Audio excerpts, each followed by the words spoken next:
And hello, everybody. This is your old pal, Uncle Al. And because I had such a bad time with sound, I noticed if I'm really close and fill up the screen, you can hear me. But if I'm way back here, my voice gets softer and softer until I have to get into your face. Okay. Hi, everybody. It's your old pal, Uncle Al. Time for stir up in our tumbler. The truth of purple Kool-Aid. Drink the poop Kool-Aid. Okay, this is survival run, and we're going to go after one prepper you want to avoid, and that's the homesteader prepper. Now, people are going back to the farm for decades, and it goes to, I think, John and Ann Seymour on their original Back to Earther group. The only problem is a lot of these people didn't realize it takes a lot of work to handle 5 acres. It almost killed them, gave John a heart attack and a stroke. I'll put their book down below, but it takes a lot of work, folks. Unless you like to work for 12 to 15 hours a day on the farm. That's why a lot of people left during the Depression and the Dust Bowl. It's too hard. Very hard. Okay, we're going to do part 1. You want to off-grid homestead and have your little unicorn paradise? Well, Uncle Alan's going to kick in an ads.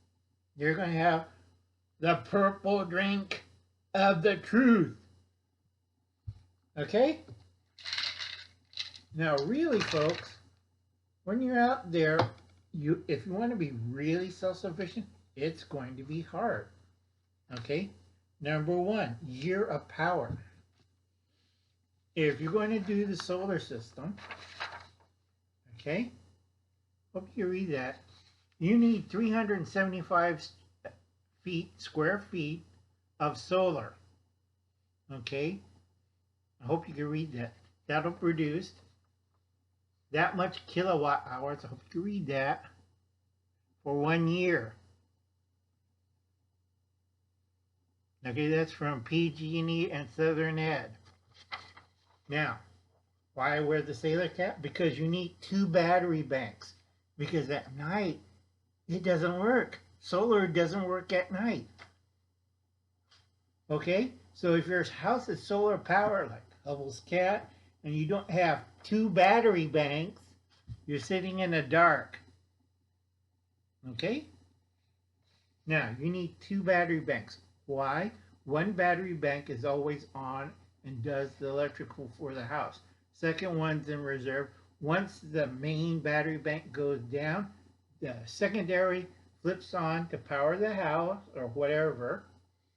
That's your second battery bank, number 2. Number 1 is recharged by the solar cells on certain period time of day. Okay? Next thing, you've got to have a backup generator in case you have cloudy days or sunless days or days where you don't have any strong sun.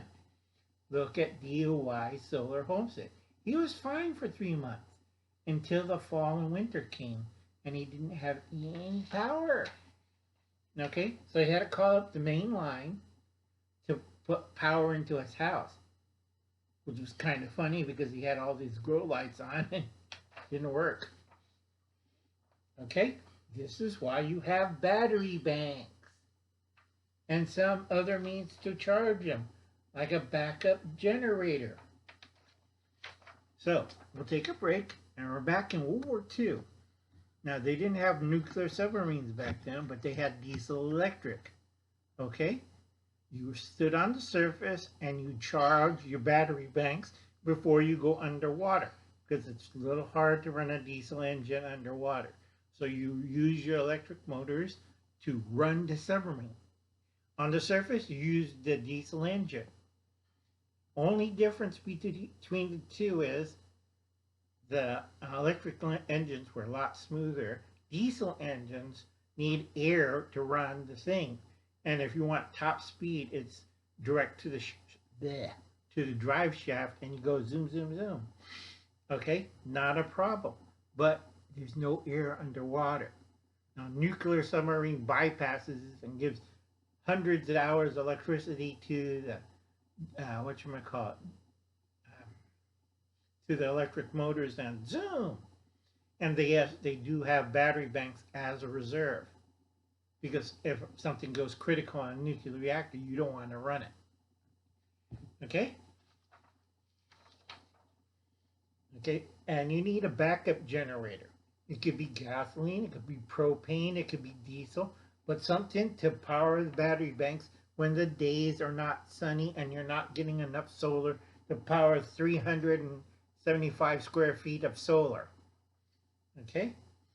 The big headache of all this, you have to have a control panel and alternator switching from DC to AC so you could use it in your house. But I'll just use DC direct.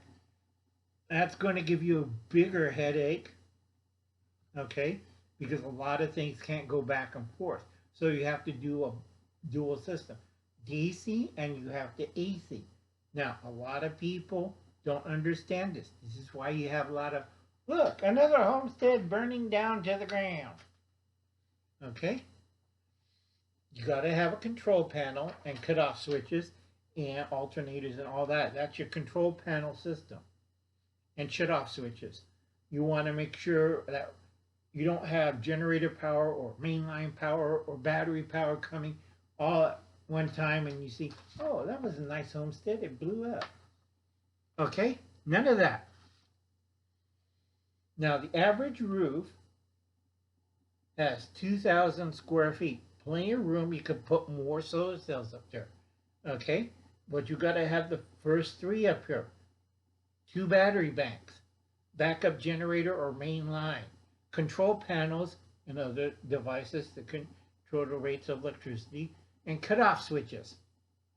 And I do mean it because a lot of people screw up part 3. That's why you watch Magnify Your Imagination or BREA channel in New Mexico, and he goes over this fairly easy and well.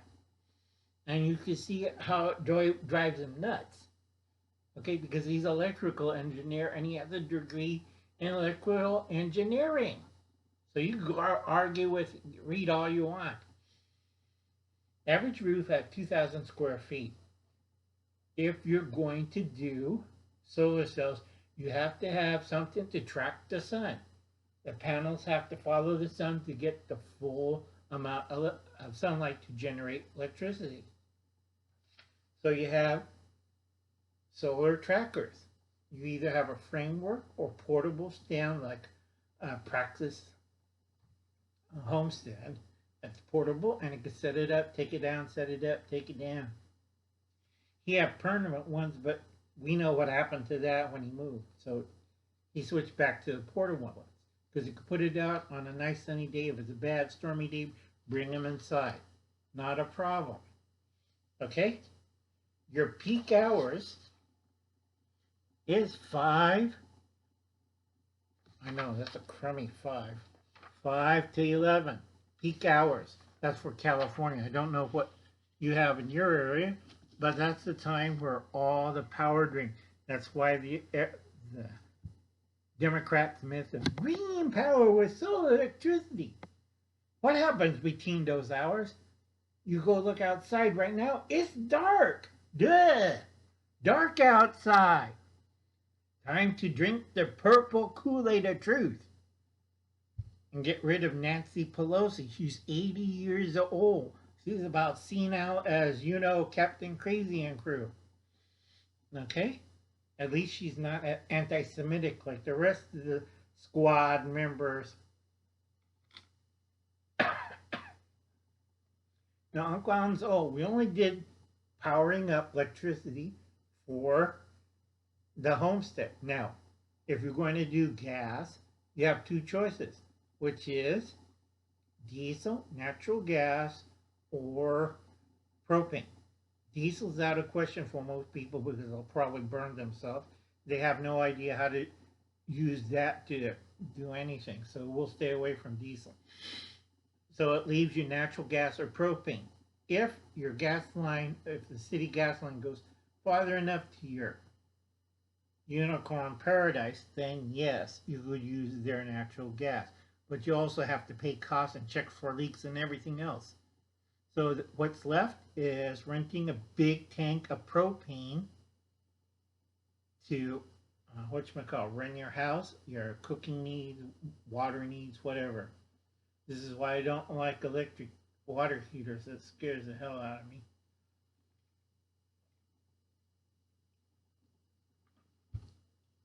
I've seen a couple overseas and it was kind of scary. How do I use the shower? Well, let me get the electric cord out and plug it in for you. Never mind. I'll sponge bath and go to the next better B&B establishment. Thank you very much. Oh, it's no problem. I'll just plug it in. Just make sure the cord don't get wet. The hell with that. I don't want to electrocute taking a hot shower. Okay, so learn how to power your house. Lesson 1 of Survival Run. Okay, avoid the homestead preppers. You only have 5 years. Whoops, 5. There's 5. 5 years to get your act together. Okay, year number 1, getting your electrical set. Because gas is fairly easy unless you want to blow up your house. Okay, and you want the gas tank away from the house, not next to the house. At least 15 to 20 feet or 100 feet away should be your propane tank. Okay, I've seen too many farmers. What happened to your barn? I put it too close to the propane tank. You mean you put the tank too close to the barn? Yeah, all my cows caught on fire and thud, thud, thud. Yep, they blew up real good. Okay, so think about it. Next thing we're going to be talking about in Survival Run, avoiding homestead preppers, okay, is amount of calories for a family of 4. That's 9,200 for a family of 4, eating 2,350 calories per person, per individual of that family, for 1 year. Okay, and we're going to talk that in the next time.